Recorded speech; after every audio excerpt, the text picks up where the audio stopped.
Hi everyone, I'm Kat Kahn from Bay County Public Library with another episode of Upcycled Origami with Kat. And because it's October, we are going to be featuring some October, fall, Halloween-y type of designs. So first we have our very simple pumpkin, which you can decorate it as a jack-o'-lantern. I just love the pattern of this so much I left it plain. But we're going to be doing this and a super simple baby owl.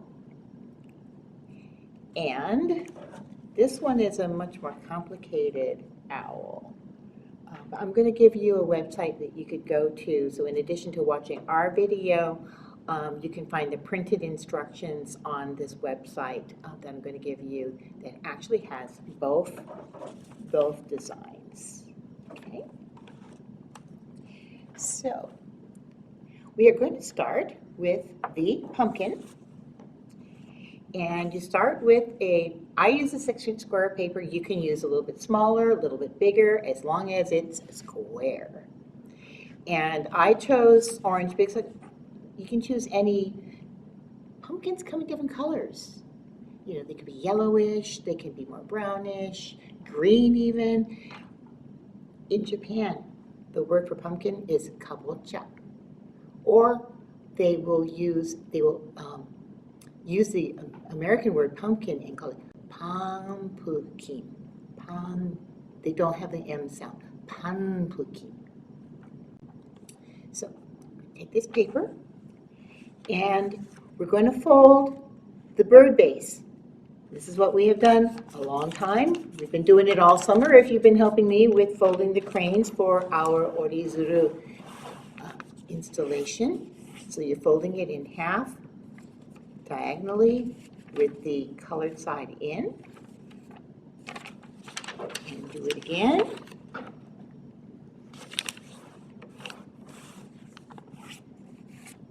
Then you're going to open it up.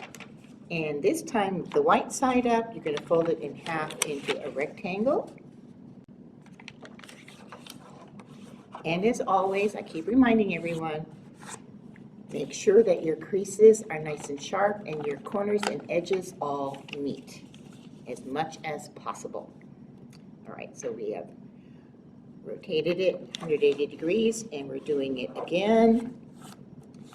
Remember, I call this the magic square because when you hold either end here and push it in with your folds, this goes just like that into the square. For me, it's my left side, so I'm just going to show you. This one here, you're going to fold the open edge along the crease, just like we have done for the birds, for all the orizuru.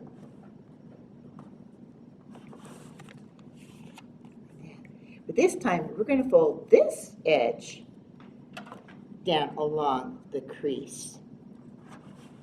So it's going to look like that. Okay.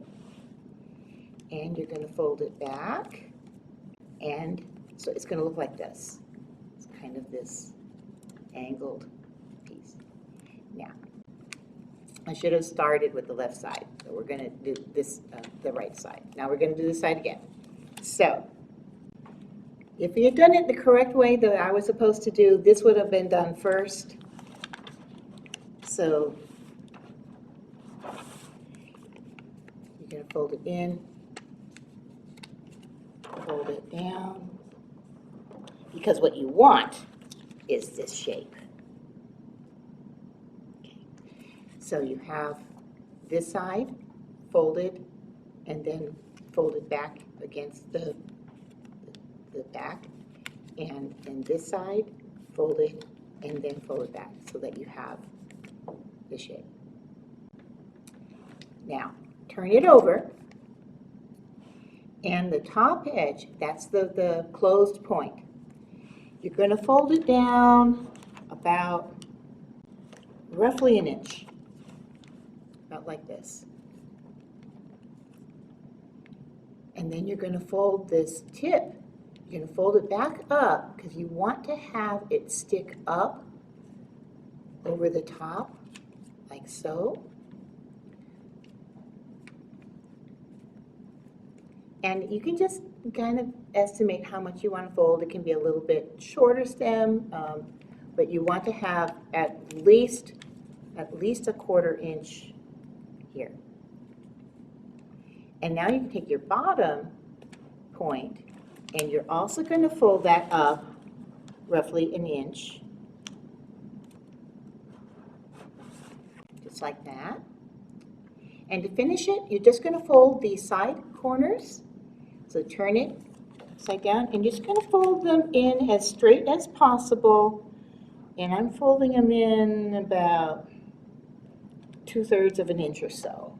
You can just guesstimate. It doesn't have to be exactly. But you're going to fold them just about like this. And when you turn it over, you have your pumpkin. And to make this a jack-o'-lantern, you can just take a black marker or a black pen or even a pencil and just draw whatever kind of jack-o'-lantern face you want on there. A few years ago, I did a similar design like this, and we drew the jack-o'-lantern faces, and we covered a kind of a weird, haunty-looking tree in the adult services with lots of jack-o'-lanterns and ghosts. But there we go. Nice, fun pumpkin. Okay. Now for the very easy baby owl. So that just, again, takes a piece of paper. I'm using 6" square. You take this paper and fold it in half, again, into a triangle, like this. Open it up, and again, folding it, same thing.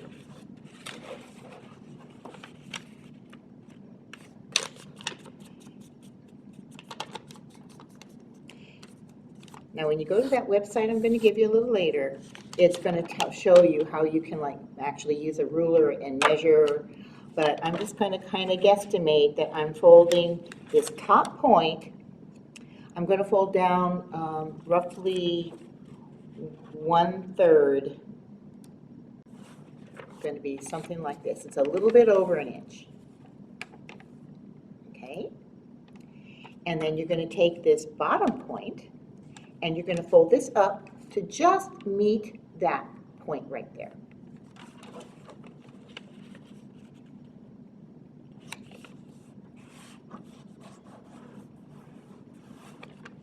Like this. And you're just going to, on this bottom point, you're just going to fold it down just a little bit, because that's going to be your owl's beak. Okay?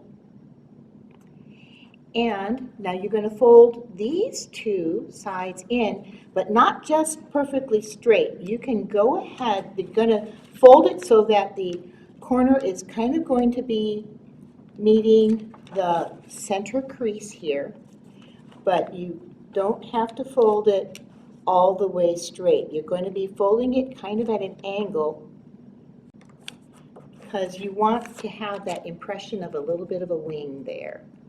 So you can see how I folded it at an angle, and it's maybe about between 1/3 of an inch and 1/2 inch from the bottom of the fold. And just do it again.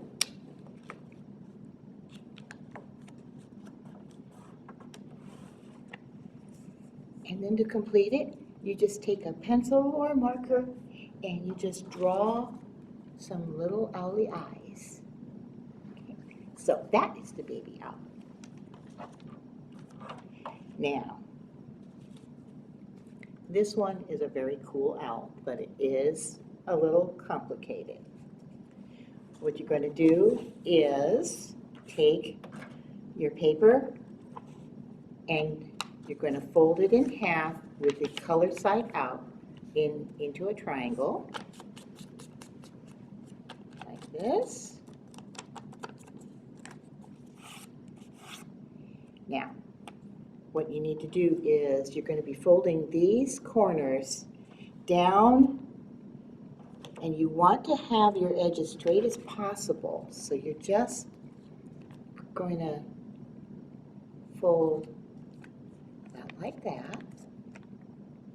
And then this other one is going to wrap around and fold over that and meet that corner like this. Then you're going to, this one is a little bit trickier. You need to fold this folded edge back this way. So it's going to meet this edge.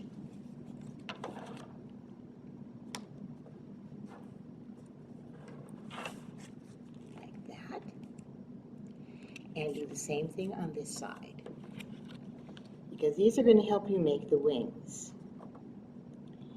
And then this is where it gets really kind of tricky,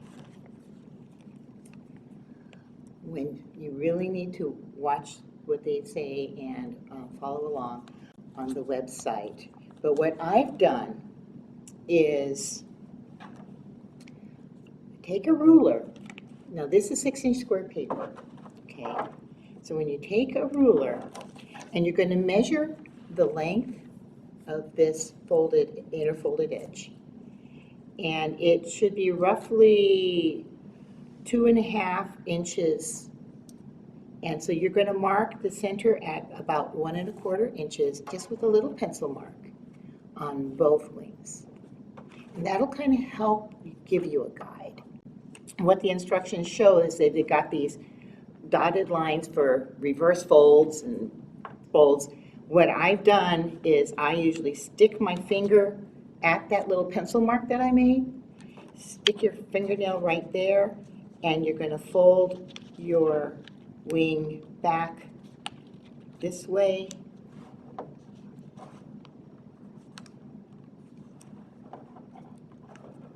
About like that. And this part, you've got your crease here, and this is where you're going to fold back. You're going to make a reverse fold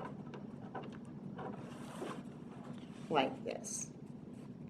Like I said, it's a little bit tricky. So put your fingernail here, fold this back up at an angle, not too big of an angle, just a slight angle like this. And it's almost automatically. You can also tuck your finger in here to make sure that that inner crease goes in. And then with the crease that you already had established here, you can reverse that and push this part of the paper in and fold back. And if you watch and follow the directions on the website, it'll hopefully come a little bit clearer. And I can never get the wings to be exactly perfectly matching because, you know, but you're trying to stick your finger there so that is an anchor for your paper to fold back.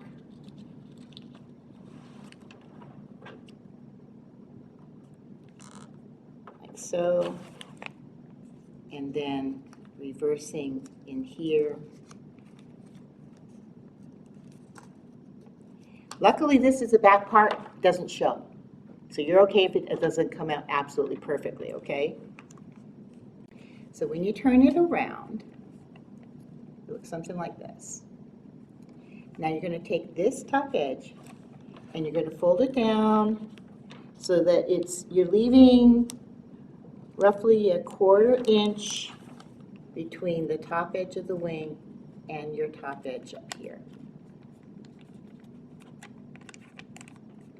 Like that. Now, you want to make the little owl's eyes. So right here you've got a couple little pockets. And what you're going to do is you're going to stick your finger in. If you need to use a pencil, you can use a pencil or a pen. And you're just sort of pushing that in and poofing it up like that. So stick your finger in and you're raising this up, and you're bringing this part up, so it'll come up like this. And then you want to kind of tuck in. I tuck in about, again, about 1/4 of an inch or so. You're going to tuck this in and then fold the edge down like this. And that forms the beak. And then to just kind of shape the body some, what you're going to do is fold these in. Not too much. About, see, I've got about like that much. And then you're going to open that up, and you're going to reverse fold to tuck that in.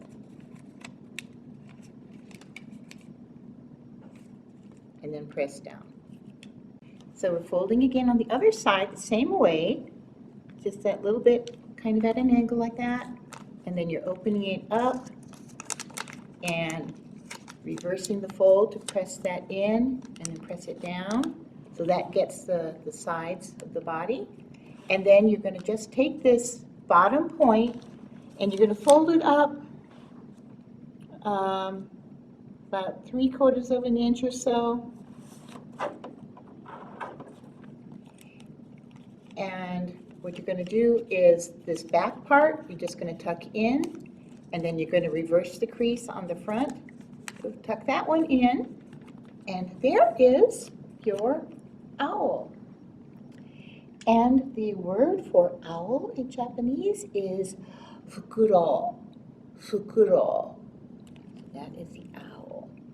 Now, I wanted to give you that website. I wrote it down so that you won't have to just listen to me speak it. So this is the website that you're going to go to, and it has the directions for both the baby owl and they call this an easy owl, and this one is the very easy owl. But this one, as you notice, is not quite as easy, but it does come out pretty cool. So I hope you will enjoy these and have a fun Halloween this year if you celebrate. And even if you don't, these are just fun to fold anyway for fall.